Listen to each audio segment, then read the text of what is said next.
So Dana White yesterday, just before the UFC Fight Night Abu Dhabi card, announced an absolutely stacked UFC 308 pay-per-view, also in Abu Dhabi. He did it just before the card, so I couldn't react to it then, but now I will. We've got Ilia Topuria versus Max Holloway in the main event, and then we've also got Robert Whittaker versus Khamzat Chimaev in the co-main event, rebooked. We'll talk about that in a second.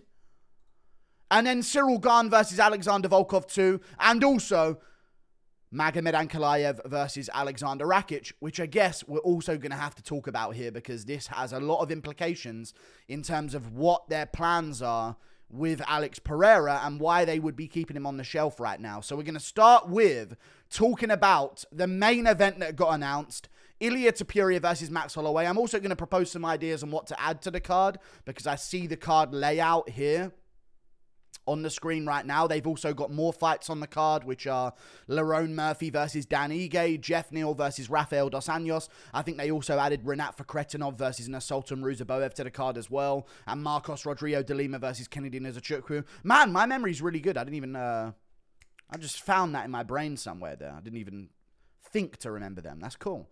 Either way, we're going to start with this. Not Dana White's bald ass announcing it because he put some promo pieces in and I'll get demonetized and copyrighted. Either way, Topuria versus Holloway. Massive news. This is happening on October the 26th in Abu Dhabi. Why is Abu Dhabi getting this fight? I have no idea why they are. I do have every idea why they are. I'm getting pissed off, man. These are Western Chad boys right here, man. Fighting for Spain, fighting for the US, out of Hawaii. You ain't been to Hawaii ever? I don't know, maybe they've been once, ages ago, but ever? Maybe once, very long ago? You've had Holloway in the sport for how long? You ain't once visited Hawaii? You probably vacation there once a year anyway, Dana. Sorry, I'm really annoyed at this. That we get a Sphere card that has O'Day Osborne versus so-and-so on there, and Abu Dhabi's getting all this, man. Whittaker's for Australia. You know? Ciryl Gane's for France. Volkov's for Russia. Why are they getting all of them? Rakic is from where? Serbia? Austria? They ain't never done a fight night there. They maybe have done one, but not since Rakic has been about. Yuri was champ. They never went to Czechoslovakia. It's all good though, man. Just bend over for them because they're paying you so much money. So just give them every good fight while we get shit pay-per-views, man. Australia pay-per-views got Kara France Urseg as the co-main event. I'm sorry, but I'm just saying it how it is. I'll get into the matchups now. Fucking pissing me off, man. If there was a bunch of Middle Eastern Abu Dhabi fighters, I'd get why they were pandering to them because the cards would be full of their fighters. But they ain't got none, man. Shipping over Russians don't change that. Sorry. I'm done ranting. Great card. Amazing. And honestly, seeing as it's in Abu Dhabi, they're going to put it on UK time. They won't do that when they go to the fucking UK, though. But when it's in Abu Dhabi, they put it on UK time. So actually, as a UK fan, I'm very happy about this, to be honest with you, because, of course, they only do it for the UK time when they're in Abu Dhabi. Ilia Topuria versus Max Holloway. Amazing matchup. We've wanted to see this. I guess this tells us that Alexander Volkanovski is not going to be fighting for the belt. You know what I kind of like about this, though? It logjams it appropriately. If you do the Volkanovski rematch now, they might not do the Holloway fight for the title. Holloway might have to be out for too long. You know what I mean? And then they've got to give Holloway another matchup in the meantime, and then we might be waiting even longer, and who knows if anyone gets injured. So they're doing this now because they're both healthy now. That's important. I like that Volk's not jumping straight into this immediate rematch. Volkanovski said that he's actually been it's been told to him that Volkanovski said it's been told to him that he's going to be fighting for a title in his next fight. So I guess he's going to be in line for the winner of this, which I was kind of annoyed by because I was like, oh man, I'd love to see a fresh contender get a title shot. But this makes it so that the featherweight division has no choice. But by the end of this skirmish between Topuria, Holloway, and Volk in a rematch, by the end of that skirmish between all of them, by the time the dust is settled, we're going to have a real legitimate contender. We're going to have a Diego Lopez who's just beat Ortega and then Arnold Allen. You know what I mean? We're maybe going to have an Arnold Allen who beat, you know, the winner of Ortega Lopez and then someone else in the division, you know, or a Movsar Evloev just beat Aljo and then he takes out Lopez in a rematch for a title shot. Like, you know what I mean? Or Lopez takes out Movsar. or Aljo. Like, this is the type of... we got to have 2 more fights for a lot of these top 5 contenders, and it's going to create a sick title defense at the end of all of this. But I love this matchup. I'm going with Ilia Topuria. I've always been going with Ilia Topuria here. I think he's a nightmare matchup for Max Holloway. I think he's the worst matchup possible for Max Holloway ever. A lot of people are saying that now that, you know, Holloway's beat Gaethje, that now they're on this big parade of now Holloway doesn't lose to anyone. I'm sorry, but that was always going to happen to Gaethje. And if you don't believe me when I say that, I was saying that Holloway was going to school Gaethje and finish him. So I saw that coming. Like, that is impressive to me, but it's not enough for me to then say, oh, well, he beat that perfect matchup for him. Now he's going to lose to this horrible nightmare matchup. Or now he's going to beat this horrible nightmare matchup for him. That doesn't work. Matchups make fights. Holloway is arguably a similar level fighter by maybe a couple of minute percentiles of skill to the guy he was before the Gaethje fight. In the Volkanovski trilogy, in the Volkanovski rematch, in the Volkanovski first fight. He's not far off. You know what I mean? It's the matchup that made him shine so bright. And that's the same thing about Calvin Kattar as well. You know? He fought Yair after that. That weren't as impressive of a performance. That was a very close fight. And Yair is like walkoverable to a lot of featherweights in that division right now. So, I'm just saying, don't just go seeing him beat Gaethje, who again is made to lose to Holloway. Holloway can't be chinned. Gaethje's right there, as tall as him, not too long of arms. His power is what saves him, and you're going up against a granite-chinned Holloway. Gaethje's got no footwork. He doesn't put extended combinations together. It's why I picked Holloway to finish him. I said that Gaethje throws 2-punch combinations, and then he doesn't extend exchanges, and he just stands there with his hands down, ready to be hit. I literally said that in the build-up, and it's what happened at the end of the 5th. Either way, I think Ilia Topuria is a nightmare for him. Shorter. Holloway does not fight well against shorter opponents. It leaves him open for low kicks. When he fights a Gaethje, he can deal with the low kicks because he stands in a much taller stance and he can be a lot lighter on his feet. When he fights shorter opponents like Ilia Topuria, he stands with a very wide stance, lowering his level, his shoulder height to the height of his shorter opponent, or at least as close to the height of his shorter opponent as he can get. And he starts fighting on their level because he often doesn't have the reach over them. He might have some reach here, but it's not going to be by much because Holloway's got quite short arms. So he's going to stand wide. It's going to leave him open to the calf kick. We saw Ilia implement that against Volk. We don't see people implement low kicks well against Volk. Ilia did that well. That was one thing he did well. I think Ilia's got him. I think Arnold Allen fight with Max Holloway proved that Ilia is that sort of better Arnold Allen, who maybe doesn't move as much, but I'd rate his cardio better. Allen's got good cardio, but before that Holloway fight, it wasn't something that was standing out in his game. In fact, his cardio was arguably a weak point before going into that Holloway fight. So strategy means something, but I think Ilia hits harder than Arnold Allen. I think he's a better boxer than Arnold Allen. I think he works the body way better than Arnold Allen. And I think he's more dangerous for Holloway than Arnold Allen. And Arnold Allen made it really close. So I'm going to go with Ilia Topuria. I'm going to root for Max Holloway. I love Max Holloway, one of my favorite fighters of all time. But I think Ilia's got this one, man. I think people overlook him. And I think this is going to bring out, you know, when Holloway was angry at Volk in the trilogy, there was that angry energy in him. I think that's where we see the worst Holloway. When people get under his skin, he freezes up when he starts to lose. I'm sorry. I love Holloway, but this is true. He freezes up when he starts to lose. And I can see if there's a shit-talking fiasco in the build-up to this fight where they've been going back and forth like they already have, where Holloway's dismissing him quite a bit and Topuria's dismissing Holloway, but I think Topuria's baiting him. Dismiss me. I'm so arrogant in the lead-up to the fight with Volk, I'll change my Instagram bio to this. Volk saw him as a joke, showed up to the press conference in an old man outfit. Snoozing. When have you ever seen Volk show up to a press conference in a fucking outfit? These guys dismiss him as like this clown, and then he whoops them because he's so much better than anyone. He's one of the best technical fighters we've seen at featherweight. I reckon he beats Holloway. I think so. Not the best technical fighters we've ever seen, but one of the most dangerous fighters we've ever seen at featherweight. I wouldn't say most technical because even Volk, I think, is more technical than him. We're all-rounded. But in terms of his boxing, I ain't seen hands like this in the lower weight classes for quite some time. So I'm going to go with Ilia Topuria in a close decision, which he'll clearly win 3-2. And then Holloway fans will say that he won and got robbed. I am making that call now. Ilia will win the first 3 rounds. It will get scrappy in the 4th and 5th. Ilya's power will keep Holloway honest and stop Holloway from being able to swarm him. Holloway will maybe win the last 2 rounds.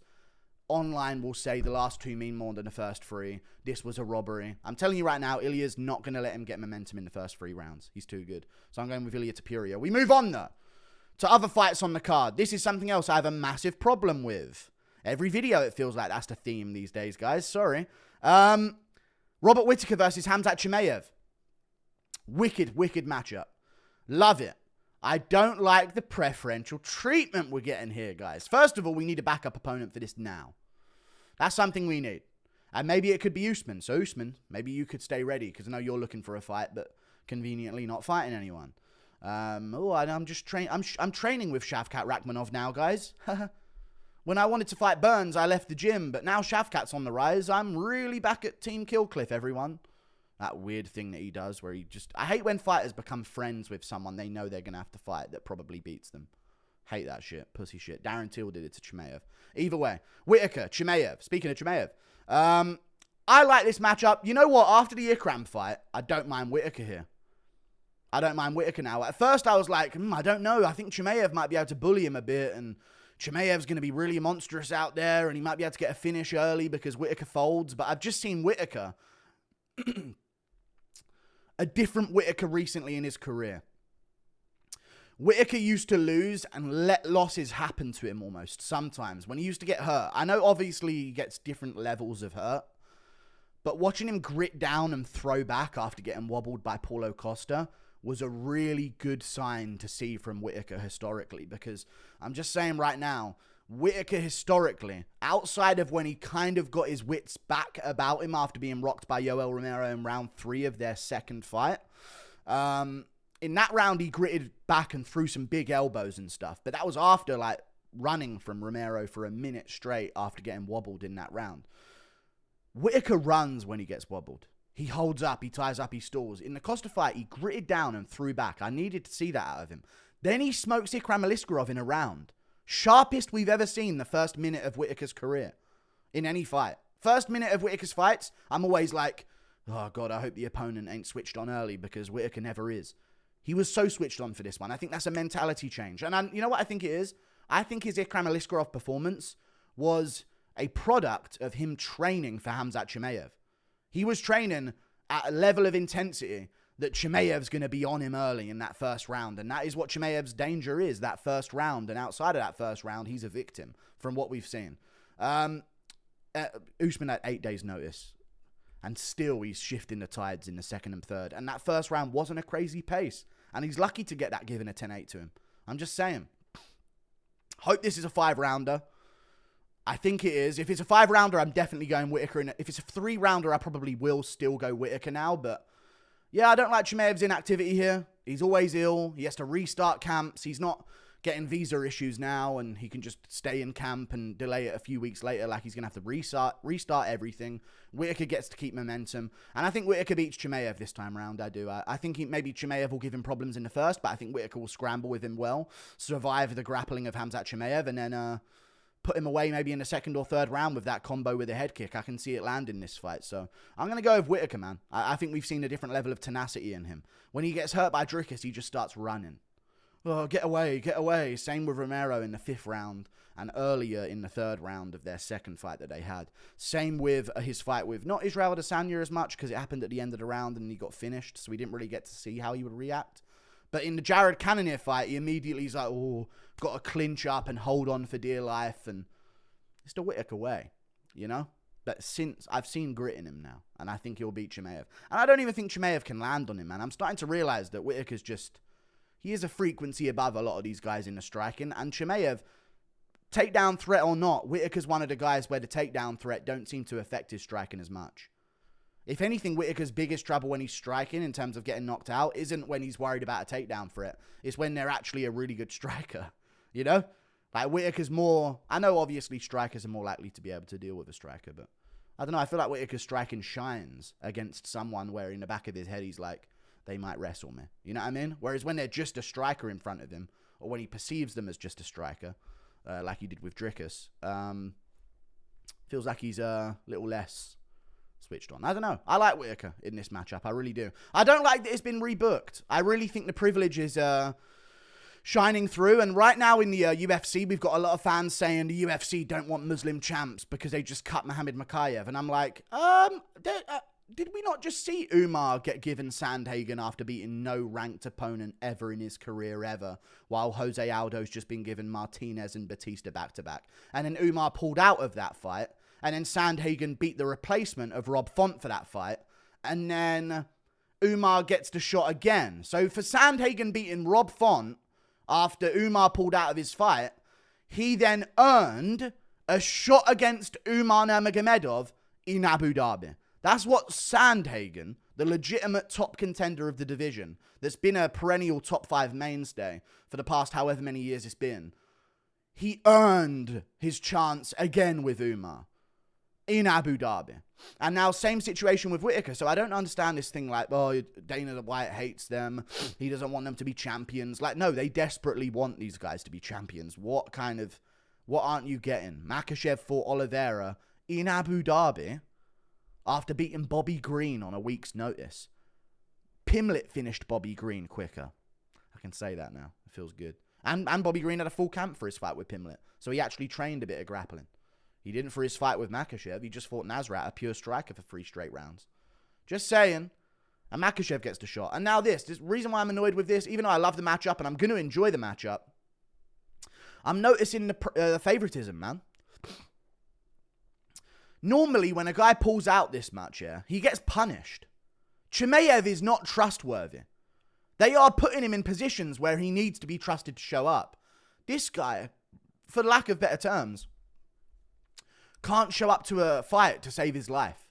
And they're like, Whittaker is dancing to the tune of Chimaev at middleweight. He's never beaten a ranked middleweight, Chimaev. He fought Usman on 8 days' notice. And he's got Whittaker dancing to his tune.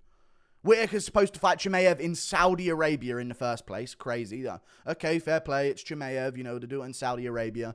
Chimaev pulls out. Whittaker smokes Ikram Aliskerov. Well done, Whittaker. You've now earned another chance at Chimaev in Abu Dhabi this time. Oh, they cut Mokaev. They hate those guys. They don't want him to be champ. That's not what I'm fucking seeing right now. I'm seeing the whole sport pander towards him. That's my honest opinion. But that's why I don't like this matchup. Because I'm just seeing unfair opportunities given, man. So many unfair opportunities given. And part of being a great fighter ain't if you can beat one style matchup in the top 5 and then get a title shot. It's not about that. It's about running the gauntlet against as many styles as you can. And other contenders are doing that. But either way. Whittaker versus Chimaev. We'll see if he shows up. I've got Whittaker this time. I think recently I'm back on the Whittaker train. And I'm off the Chimaev train a bit, man. I've been watching back some of his fights. Not as impressive as I remember them being, so yeah, I'm going to go with Whittaker, getting this one done. Probably by TKO in the 2nd or 3rd round. We move on. Ciryl Gane versus Alexander Volkov. Okay, wait. Why are his eyes that blue? That's got to be edited, right?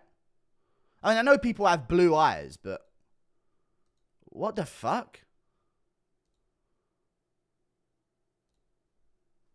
Dude, is Volkov rizzing me up right now? Is Volkov rizzing me up right now, guys, with that cold stare? I don't know. That just looks weird to me. I feel like they've definitely added some color into that. Jesus Christ.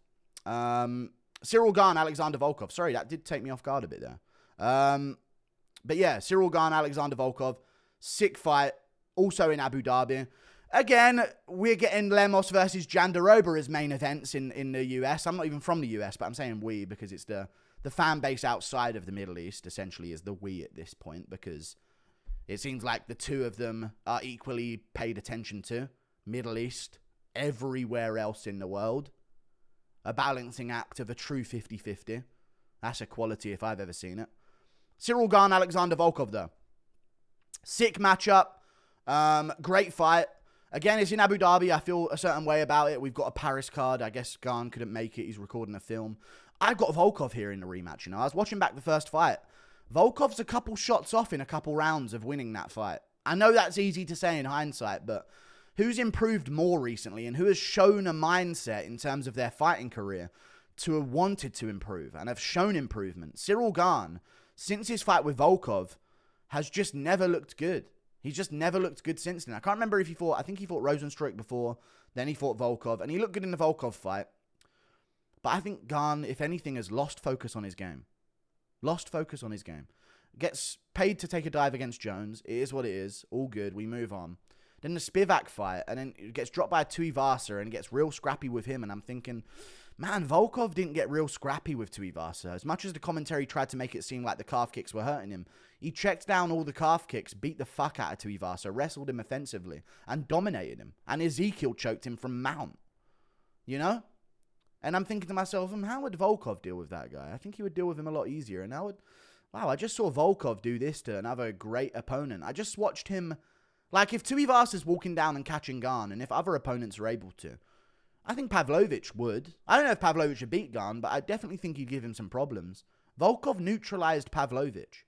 He neutralized him, shut him down, broke him. Gane's not a wrestler. Volkov hates wrestlers. Volkov gave Aspinall problems. I'm going to be very careful when I say that, because I'm talking about Volkov gave Aspinall edition problems, okay?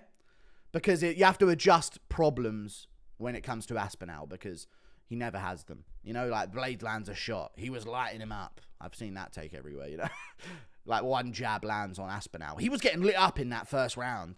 It's kind of crazy, but Volkov was like there. He weren't getting smoked. Like, he stayed in there. He took shots well early in the fight. He landed a few good body kicks. Like, he's different from these other fat heavyweights. Like, I think he's a level above. I think he's shown massive improvement recently in his career. He's never looked better. He's a lot larger now. He hits a lot harder now. I'm going to go with Alexander Volkov over Ciryl Gane. And I like this is in a big cage as well, because if I'm not mistaken, the first fight they had was in the Apex. Which actually might favor Volkov a bit, but I like Volkov in a larger cage. I think he moves a lot well. Even though you think, he's a bigger guy, he's going to want to track a guy down.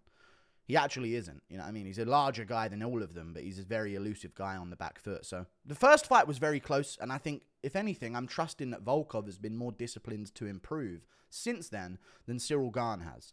That's my take on that fight. I don't like that Gane's talking about movie this, movie that. I want this, I want that. Not other heavyweight contenders aren't doing that, so I'm trusting in Volkov.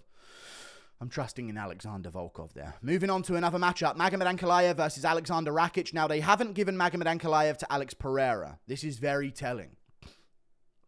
Very, very telling, which means I might do a whole video on this, that John Jones is now holding up 2 divisions, and let me tell you why. They're waiting on results for fights. First of all, we'll clear up this. If Adesanya beats Dricus, sorry, Strickland, you're not getting a title shot. They're going to make Adesanya Pereira 3 at light heavyweight. Adesanya gets whatever he wants. His legacy is completely fake because of the privilege that is assigned to it. So yeah, that's what they're going to do if Adesanya beats Dricus. They're going to try and do the light heavyweight title fight between Pereira and Adesanya instead for a big pay-per-view fight. Also, this does come down to Jones holding up divisions, because even Dana White said at the press conference after Aspinall beat Blades at UFC 304 that he doesn't want to do Aspinall versus Pereira, and he thinks it's a stupid idea. However, he did mention in that interview that if Jones and Stipe were to retire, I guess that's where they do Aspinall versus Pereira. And the problem is, if you have Pereira booked for October or November, and Adesanya beats Dricus in August, and they start talking about that, well, no, you can't, because Pereira's booked. And they don't want to have Pereira booked up or coming off a loss. They need the Pereira card, is what I'm saying, at light heavyweight as the champion. And they need that card after finding out the result of Jones versus Miocic and their retirement actions afterwards. Like, if they both retire and Jones quits, boom, Pereira versus Aspinall for the undisputed title. They'll play that card, you know? If they've got nothing else to do and, oh my God, it's looking like no real big pay-per-views, Adesanya beat Dricus maybe. Boom. Adesanya versus Pereira 3. They're saving the Pereira card right now. He's been so active, they're just going to keep it in their back pocket to see what happens. So Jones's actions are now well and truly holding up two different divisions, whether you like it or not. So, Ankalaev, Rakic. I actually think Rakic is a really solid style matchup for Ankalaev. However, I think Ankalaev's boxing is underrated, especially boxing moving forward. It's actually very difficult to box moving forward effectively. I don't want to say it's harder than boxing on the back foot, but I kind of want to say that it is. It isn't. It isn't in any way. But safely at a heavier weight class, it kind of is. You know what I mean? Especially when everyone's got nukes and Pereira's around and Jamal Hill can put you down with any check hook and stuff like that. So Ankalaev does that very well, is what I'm saying. Like, it's a very dangerous game to play of edging forward into punching range, looking to get your straight punches off against light heavyweight-sized guys. So, yeah, it's a very risky game. I like the way he plays it, though, and I think he's very good. I think he probably will beat Rakic and probably will beat Pereira as well, sadly, because of how ugly he is. How sad would that be? I can't talk. Ankalaev, Rakic, though. Sick matchup. Rakic could win. We know how Ankalaev doesn't like the low kicks. Rakic has got solid takedown defense, and he's got wicked low kicks, and he's very good. So I like this. I'm going to be 50-50 on this. I'm leaning Ankalaev right now over Rakic just because I don't like Rakic's last fight. It wasn't just a TKO. It wasn't just a loss. It was a demoralization, I think. It was one of those fights where he can't look back at that and say, I just didn't show up that night. Rakic can't look back at that fight and say, oh, I just wasn't there that day. Or I had a rough night's sleep and it was because I was injured and oh, do this and he got lucky and all of this type of stuff. The fact is, Rakic looked phenomenal. He looked the best he's ever looked, and it genetically wasn't good enough to win. That is demoralizing for a guy like Rakic. So that's why I will be leaning towards Ankalaev. I don't know where the belief system of Rakic is going to be. That's just a factor I'm chucking in to confirm my pick of Ankalaev here. So I think it'll be interesting, but again, that is a demoralizing loss. He gave Yuri perfection on the feet for the first round. He looked like the best light heavyweight I've ever seen for the first round. Up until Yuri fought Pereira in the rematch, I guess. But still, he did. And he was tuning up Yuri. And Pereira weren't tuning up Yuri until the end of the first. Landed some good kicks as usual and good punches, but Rakic was well and truly just piecing apart Yuri. Yuri was more there to be hit because he didn't respect Rakic's power like he did Pereira. I get it, but still. He looked phenomenal, and it just wasn't enough genetically. Yuri was genetically better, and that's demoralizing. So I'm going to lean towards Ankalaev, but this is the card we're looking at. We're looking at Ilia Topuria versus Max Holloway. We're looking at Robert Whittaker versus Khamzat Chimaev. We're looking at Cyril Gane, Volkov 2, Ankalaev, Rakic, Lerone Murphy, Dan Ige. So I guess that's the main card, these top five that they've got here, with Murphy and Ige on there. And they've got Jeff Neal, RDA. I don't know why they would give Jeff Neal to RDA. I would have done Jeff Neal versus Joaquin Buckley. RDA against a lightweight, or just some random welterweight that you could maybe build a name by beating RDA. I don't know why they're trying to build back Jeff Neal. He's like 34 years of age and fights once a year and loses his every third fight that he has. I would have done Jeff Neal, Joaquin Buckley, or MVP Joaquin Buckley, and then save Jeff Neal for like someone else. So maybe they'll do Wonderboy MVP and Jeff Neal, Joaquin Buckley. But they're doing Jeff Neal, RDA now, so I don't get the matchup. But Jeff Neal got the RDA draw. Good for him. He'll probably win. RDA is going to be challenging for him, but again, I just think that RDA is way worse at this point in his career than Jeff Neal. So yeah. Other fights they could add to this card. Maybe they should re-sign Chimaev. Might make a video on that tomorrow as well. We'll see. But there's a few other fights they could add, I guess. Some Basharats. Some shit like that. Surely they won't overstep the prelims as well. They'll leave some for the rest of us. Surely. See you later, guys. Thank you for watching. Toodle pip. Goodbye.